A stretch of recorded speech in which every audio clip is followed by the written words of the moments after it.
Hey guys, welcome back to Auto Repair guys. Thank you guys for watching and subscribing to the channel. Today guys, we're going to explain if you did some major work on your BMW 3 Series and it doesn't start, what to look for guys. For instance, we did a timing chain replacement. So the whole timing components, everything had to come out, oil pans, all ignition codes, everything guys, electronics had to be disconnected. So quite a few things that can go wrong. We're going to cover that today.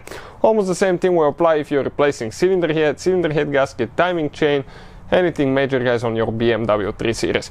Now if you have one of those, some of them guys have a faulty timing chain guide that we read about it, and we experienced the problem ourselves on two vehicles, one with 71,000 miles, one with 87, and that can cost you $5,000 to $10,000. So we're going to talk about that and why it's important to check if your vehicle is affected.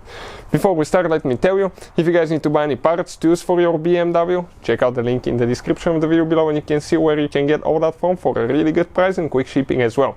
Another thing, every single car we get at the shop, we make at least 200 to 300 free repair videos. But specifically on this BMW guys, this generation, we'll be making about 500 videos.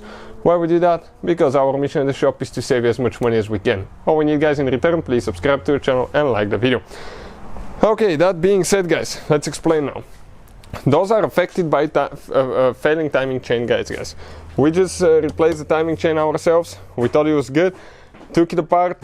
We had pieces of timing chain guide in the oil pan at 71,000 miles. We were about to blow our engine guys.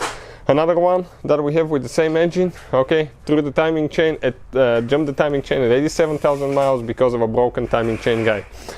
And we're going to put guys a link to a video that explains which vehicles are affected, how to check, and also how to replace safely the timing chain on your BMW. So let's say you did all that work on your gasoline, diesel, on mostly gasoline BMWs guys, and it doesn't start, what to look for. Make sure ignition codes are connected. Okay, fuel injectors are connected. All the wiring harness for the fuel pump guys, sensors, mass airflow sensor is very important, T-map sensors, map sensor as well, and the throttle body sensors. Make sure all the sensors are connected, but very important, ignition codes, fuel pump, make sure guys, okay, the fuel injectors are connected as well. Now, if it still doesn't start, okay, after let's say 30 minutes of going guys, what I'll recommend, remove the spark plugs, okay, check the compression. We have a video that explains how to check compression because, okay, if something went wrong, you didn't install the timing chain correctly, you maybe bent valves. As a result, that can end up, guys, being very expensive repair, and you will lose compression on certain cylinders. That will cause your car not to start. Another thing, guys, if everything checks out, sometimes it takes a long time to start. Why? Because the whole fuel system will be empty. You have two fuel pumps. Okay, one in the trunk that brings the low pressure fuel, okay, to the engine, and then a high pressure pump that goes from the camshaft.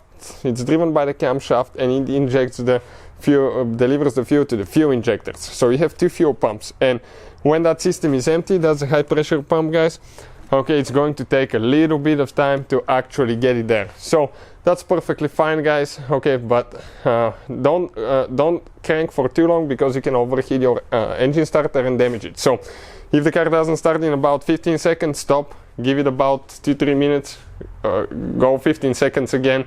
And when you do that 2 times, I usually wait about 10 minutes to wait for the starter to cool and then try again. Don't overheat your starter. And that's what we had here. Ours started from the 5th or 6th time, but now guys, okay, I go inside and it starts with no problems now. Let me show you. Now I go inside and I have no problem at all, okay, starting it, you can see. So that definitely guys takes care of the problem. No engine lights, nothing like that. So hopefully guys, the video will be helpful to any of you trying to figure this thing out. If you have any questions, let us know. Thank you for watching and see you guys next time.